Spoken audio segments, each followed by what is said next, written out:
তোমার নাম কি? নীরব। তুমি কিসে পড়ো? নাজারায় পড়ো।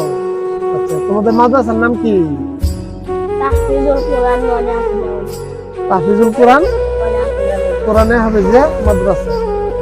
তুমি নাজিয়ায় পড়ো। কারণ আমরা যদি 5টা প্রশ্ন করি, এই 5টা প্রশ্ন উত্তর দিতে পারবা? যদি 5টা প্রশ্ন উত্তর দিতে পারো, এক একটা প্রশ্নের জন্য তোমার 10 টাকা করে দেওয়া হবে। আমরা প্রশ্ন করি, দেখে বলো তো আমাদের প্রথম নবীর নাম কি? হযরত আদম আলাইহিস সালাম না? আমরা কোন নবীর উম্মত?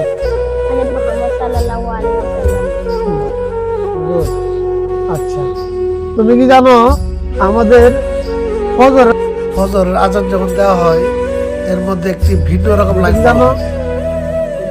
বলো তো দেখি। আসসালাতু খায়রুম মিনান নাওম। এই লাইনটা কি এক্সট্রা বলা হয় না?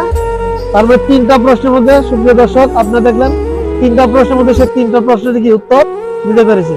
আরো 2টা প্রশ্ন বাকি আছে, দেখি বাদ বাকি প্রশ্নগুলো আমরা সাধারণ জ্ঞানের মধ্যে আমরা তাকে প্রশ্নগুলি করতে চেষ্টা করব। দেখি বলো এখন বর্তমানে বাংলাদেশের প্রধান উপদেষ্টার নাম কি? জানি না। তারপর তুমি বলতে পারবা যে বাংলাদেশে একজন ফ্যাসিস্ট সরকার ছিল, যে স্বৈরাচার ছিল, তার নাম কি? শেখ হাসিনা। দেখ সুপ্রিয় দর্শক আপনারা দেখলেন ছোট বাচ্চাটি খুব সুন্দরভাবে সে 5টা প্রশ্নের মধ্যে 4টা প্রশ্নের উত্তর দিতে পেরেছে।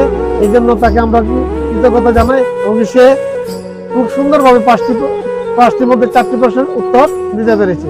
এই জন্য তাকে অসংখ্য ধন্যবাদ। আমরা বলছিলাম সে যদি একটা প্রশ্নের উত্তর দিতে পারে তাকে আমরা 10 টাকা করে দিচ্ছি, সে 4টি প্রশ্নের উত্তর দিয়েছে, তাই আমরা তাকে 40 টাকা মানে দিতে হবে, তাই না?